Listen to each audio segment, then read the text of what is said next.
Hello and welcome to Hybrid, powered by chinkseyMEDIA. We're back again for every word from Mikel Arteta's pre-Brentford press conference. Mikel Arteta has been speaking to the press ahead of our trip to West London to take on Brentford in the Premier League. Our manager gave an injury update, spoke about the challenges we face against the Bees, and much more. On Max Dowman, Bukayo, Saka and Martin Odegaard, Max is still not available. The rest, we will see. Ooh, shrouded in mystery, a dose of... but I remember in the last press conference analysis, we did mention that Mikel said in relation to Bukayo Saka that he's very, very, very... I think there was an extra very in there. There was at least 3 veries. So that gave me the indication that this guy can play, you know. It's just you're using the kind of guise of his injury to give Noni a little run in the side and to avoid having to play Bukayo and Viktor. On Max Dowman's recovery, he's doing very well. I think he will be with us in a week or so and then he can pick up the rhythm and be available for us. Yeah, as I said in the last press conference analysis, I just feel now that we've got a fully fit squad, I think it's better for Max's development that, yeah, he has played probably 10 games in the opening part of the season. He's done his job. He's got his new contract. He's got injured. But I think the best thing for him is to get as much game time in academy and come pre-season, be ready to be part of the first team next season proper. And if we could see Mikel Merino before the end of the season, I think the doctors were really happy with the way the surgery went. Now it's the start of, obviously, a long process. We're talking about a bone healing. So we'll respect the timings, and I'm sure he's going to do everything he possibly can to speed up that recovery. The time frames we're talking about are months. Whether it's 3, 4 or 5, we don't know. Well, I mean, Mikel Merino's World Cup dream is hanging by a thread. Hopefully, for his sake, he can return from injury, possibly play the last month and a half of the season. But obviously, he has to be fully fit and raring to go. He needs to hit the ground running because we can't be carrying any players just for their own personal endeavours. We need to be ready to win titles come April or May, and we can't be carrying anyone, regardless of the scenario, context, or situation. On the Liverpool v Manchester City game, I understand the frustration that City won, but these are things we cannot control. We have to focus on us in the present and every 3 days what's coming and just enjoy that. Yeah, the games are coming thick and fast, just as the press conference analysis are. But all jokes aside, so obviously we play Brentford, then we play Wigan, then we play Wolves, then we play Tottenham, then there's a week break. So kind of relents slightly, but thick and fast is what you want. If you're playing every 3 days, you're doing something right. And if the players watched the match, they were just really happy when we beat Sunderland because we knew that would be really tough. They may have been in their houses watching it, but we're putting all the energy into what we do. That's it. Yeah, I mean, he avoided answering the question by waffling about the Sunderland game. The players watched it. Let's have it right. The players watched it. I'm playing twice before City next play in the league. Remain focused because that's going to happen between now and the end of the season, as it has happened in the last 6 months. So it's something normal, natural, and I'm looking forward to it. Yeah, so the reason that's the case is because obviously we're playing our postponed, or what was going to be a postponed game against Wolves earlier due to our appearance in the cup final. So I take it that whoever Manchester City would have played on the cup final weekend, they couldn't find a slot to play them in the midweek. So therefore, we found the slot. Wolves play Grimsby on Saturday in the FA Cup. We play Wigan on Sunday in the FA Cup. And it so happened to be there was a slot to play our what was to be a postponed game earlier. So therefore, we have a chance to stretch our lead at the top of the Premier League. On Thomas Frank's departure from Tottenham, well, it's obviously very sad news when you have a colleague that doesn't continue doing his job, because Thomas is an excellent coach and an extraordinary man as well. And he's proven that in the league. We know where we are and how our responsibility is beyond just performance. And I wish him all the very best with whatever he decides to do next. And he's one of few Tottenham managers to have beaten Arsenal in recent years, albeit in pre-season. On if Premier League clubs are more impatient, I don't know. I don't think you can just take every example in the same way. I mean, context is important. Every club is very different. It's always a possibility. I guess he had to be careful how he answered that question because Mikel himself was fortunate not to have been fired probably after a year, 18 months into his tenure at Arsenal. On his longevity as a manager, I think every era is different at every club. I think we have in the Premier League two of the most iconic managers with Arsene Wenger and Sir Alex Ferguson for so many years. It has changed a lot from both clubs, so I don't know. It depends on many factors. And the first one is to have the players right behind you, enjoying what they do and believing in what you do. It's a big thing. And then you have to win a lot of games because in the end, if you don't do that, you're not going to continue in a job. Well, I mean, I wouldn't say it's changed a lot for both clubs. It's changed a lot for Manchester United, most definitely. But he's not going to use this press conference to slander, criticise Manchester United's higher ups. So therefore, he had to just drag Arsenal in it as well, because Arsenal have generally stood by their managers. You know, with the exception of Unai Emery. Ljungberg came in for 1 or 2 games, but Arteta has been backed and he's in his, 6th, 7th season. So, in essence, Arsenal generally back their managers, but you could argue that the managers have done what they're supposed to do to an extent. But Arteta, this is the season where you have to get over the line. On what makes a project a success, creating the chemistry with everyone around the club and the percentage of games that you win has to be really high. You want to continue in the job, and then you can go through a spell where you don't win games. And that's the moment that the sporting director or someone like this has to make a decision. And that changes from club to club. Yeah, just as I alluded to in probably December 2021, the game against Chelsea was a tipping point in Arsenal and Mikel Arteta's Arsenal career. It was a game where we were languishing towards the bottom half, but we managed to beat Chelsea. And since then, we haven't turned back, generally. On being given time to carry out the project, well, very happy. That's what we all want from the beginning. Between us, we want to sustain that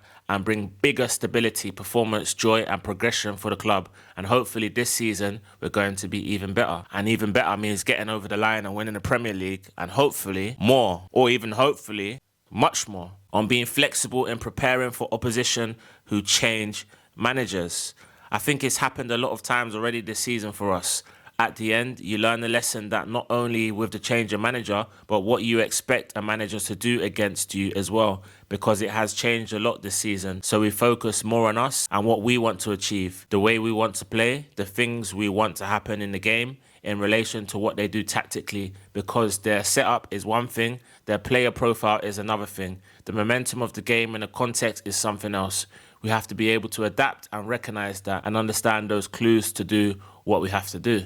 Yeah, I mean, the team that springs to mind is Nottingham Forest, obviously, where we played them with Ange Postecoglou. And then in the second game, they had Sean Dyche in the hot seat. Neither of them are there now. On if there should be a transfer window for managers, I don't want to get into that territory. I don't know. I think at the end, clubs need to have a freedom to decide what the best way is to do that. It's always been like that. So I don't know if a change to that would make it better.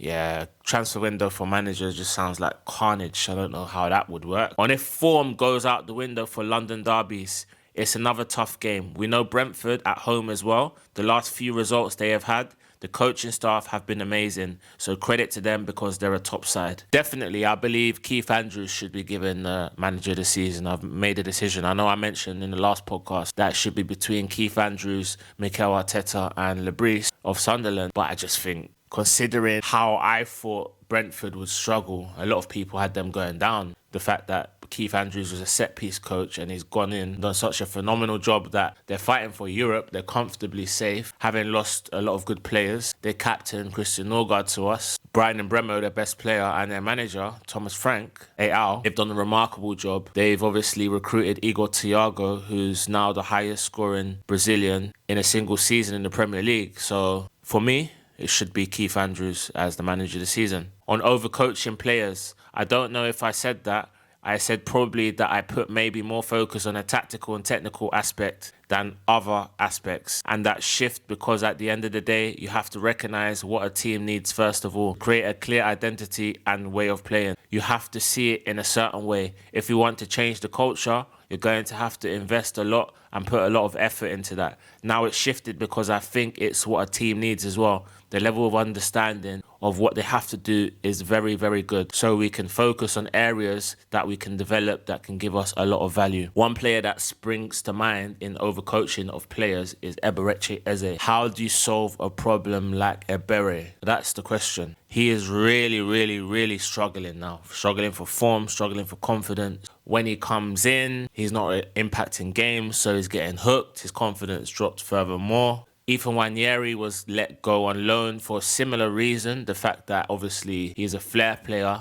He likes to play off the cuff. Arteta wants a rigid, regimented, formulaic style of football. It's not really tallying up with players that like to play with flair. So it's a real struggle to see how Eberechi Eze can turn this around, given we're probably reaching the last third of the season, the championship rounds, as I always say. But I believe in his ability, his hunger, his determination, his resilience to come back from it and obviously use the cup games and substitute appearances that he will have as a finisher, as the manager likes to call it, to try and change the manager's mind on bringing in new players to fit his system.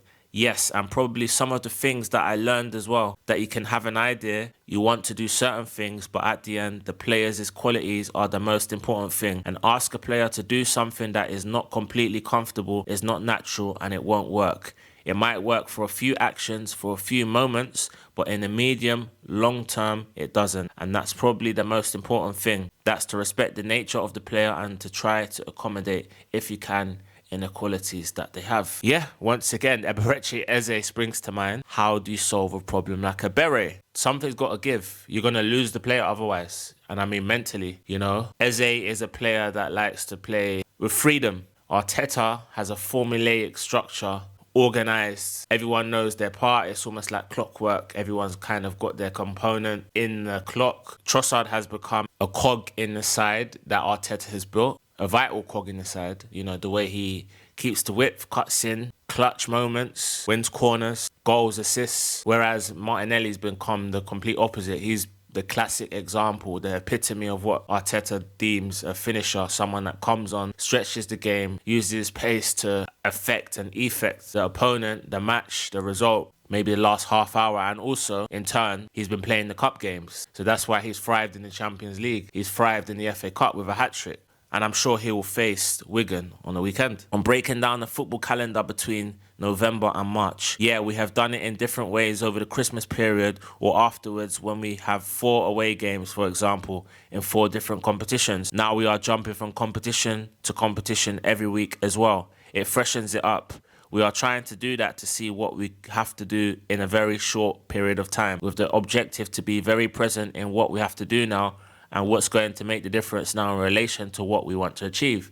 Yeah, I think it's clear from what games we have and what competitions we have, what kind of players will play. For instance, against Brentford, we know probably 80 to 90% of the team that will start. Against Wigan, we can imagine the players that didn't start against Brentford will start in that game. People like Martinelli, people like Mosquera, people like Kepa Arrizabalaga, people like Ben White will get a game in that game. Christian Norgard, they're out. Against Wolves, I'm sure the manager will resort to his strongest team. However, don't be surprised if the players that play really well against Wigan, maybe a Martinelli will score a few goals, can get himself into that Wolves team ahead of challenging for a spot in the North London Derby against Tottenham on Sunday, which is a critical game. On Martin Zubimendi's goal contribution, Merino, credit to Merino.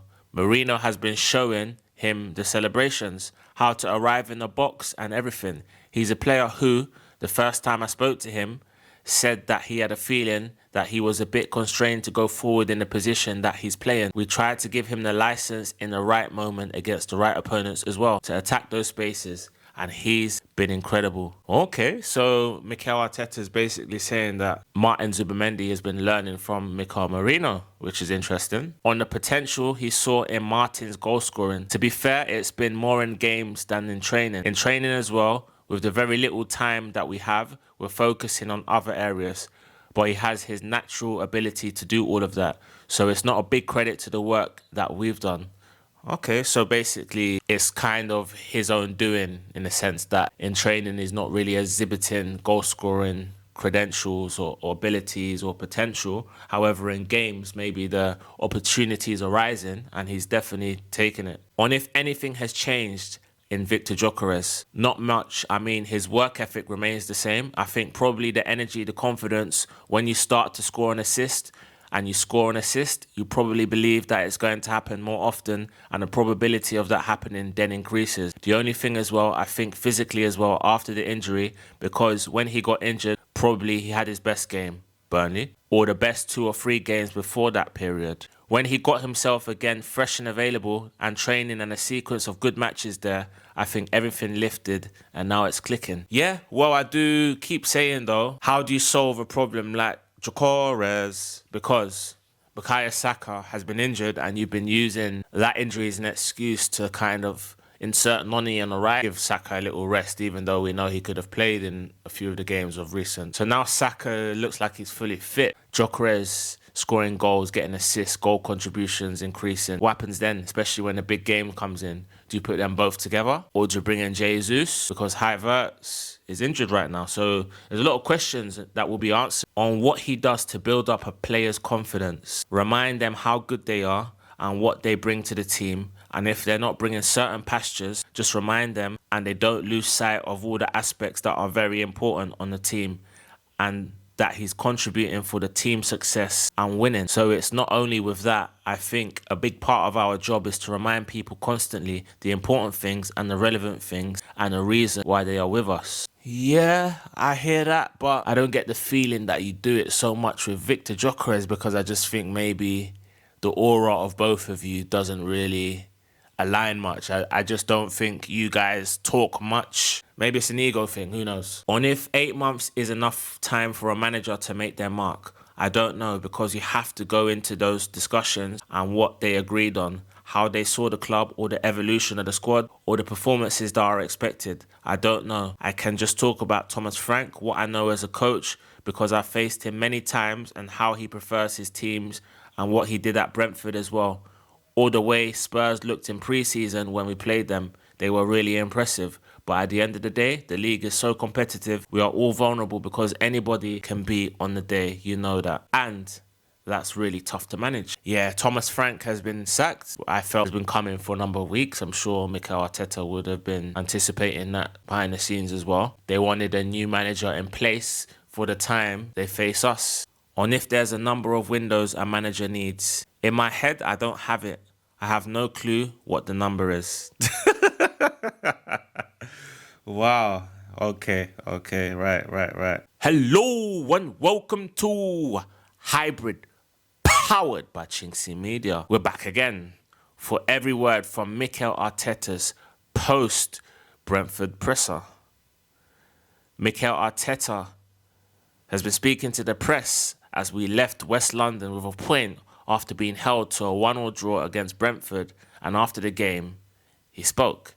Noni Madueke headed us in front before Keane Lewis Potter levelled for the Bees at the Gtech Community Stadium. On the result, well, I think the game had different moments. First 10-15 minutes, we lacked certain composure to dominate the game better. I think after that, we started to play much more in our way and started to play in their half and generated some good situations without having really clear-cut chances. The second half, the way we started, we really looked to threat. The way we constantly threatened their backline and the goalkeeper, it was much better. Again, without really hitting the target enough times or finishing enough actions. And then we scored the goal and the game was under total control. But against them, that's not enough because they just need somebody making a foul that is unnecessary. A ball in the channel, they push you, the clearance is not good, ball goes for a throw-in, then you have to pray because they are exceptional at what they do. The chaos that is in and around that ball is very, very difficult to defend. And we said you want to win here,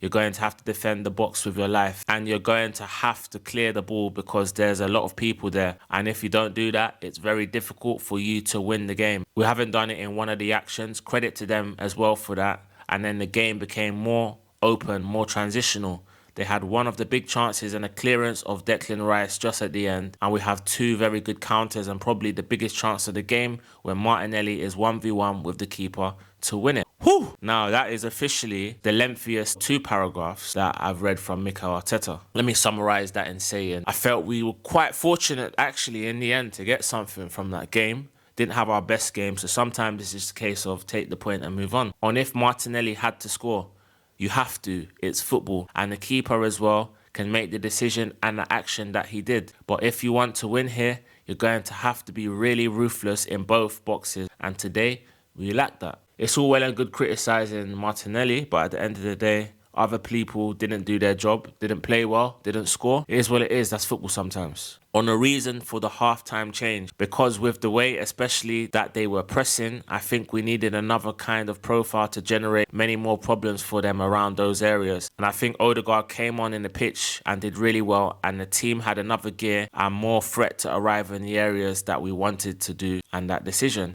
Nah, I'm not buying that. I just think, because if that was the case, then why was it Eze you took off? You could have taken off anyone. I just think that you've lost trust in Eze since the Aston Villa game, hence why you haven't been starting him in the Premier League, which is the bread and butter. Because if Havertz was playing, Havertz would have started this game. How do you solve a problem like Ebere? As I keep saying. On a reason for the half-time change. On Eberechi Eze, well, I think he had moments, and it's not easy when you move to a new club. It's always like this. And when you play against a team that is like this, and the ball is a lot of times not on the floor. The ball is in the air. The ball is in the air. The ball is in the air. The ball is in the air. And you have to be constantly breaking the play and do that, especially for attacking and creative players. It's more difficult. Yeah, but isn't that a sign that you made the wrong decision to start him then? So in essence, it's your mistake, right? Or did you make the wrong decision to sign him because you knew what you were getting? So either way, I think Mikel, you're going to have to take the flak for this one. On playing after Manchester City, I think we played as well after them a few times this season and we have won the games. Today is not about that. Today we lacked certain things against them. You have to defend those situations. Even better, prevent them. You want to give them no chance or just hope that something bad happens. We didn't manage that well enough for us probably. Yeah, I mean, well, next week, we play before Manchester City. So let's make the most of that. And if he takes a positive from the game, it has to be every action because they go for volume. They know the probability of what they want to create and they need volume to increase that probability. They are constantly doing that and they're really good at doing that. The ball is in the air. The ball is in the air. Brentford style.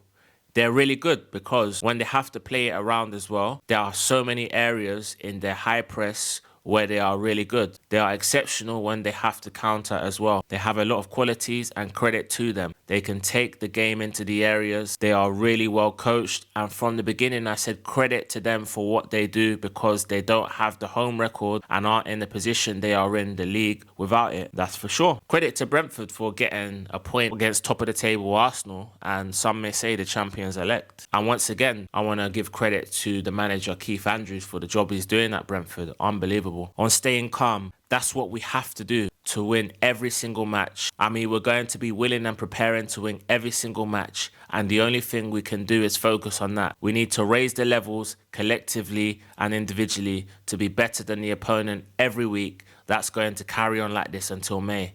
They're the things we have to do, and that's the most important thing. People need to remember as well, we can afford to lose one game provided we win the rest, and that means we can afford to lose to Manchester City. Not that that's something we want to do, but my point is, it's in our hands. On the title race, I understand the points gap could be bigger, but that's if. If we'd lost at Newcastle, we'd have been 8 points behind Liverpool in October. So if, there are a lot of ifs. Over 10 months in this competition, you can only focus on what you have to do and try to do that in the best possible way. If we don't beat Wolverhampton Wanderers on Wednesday,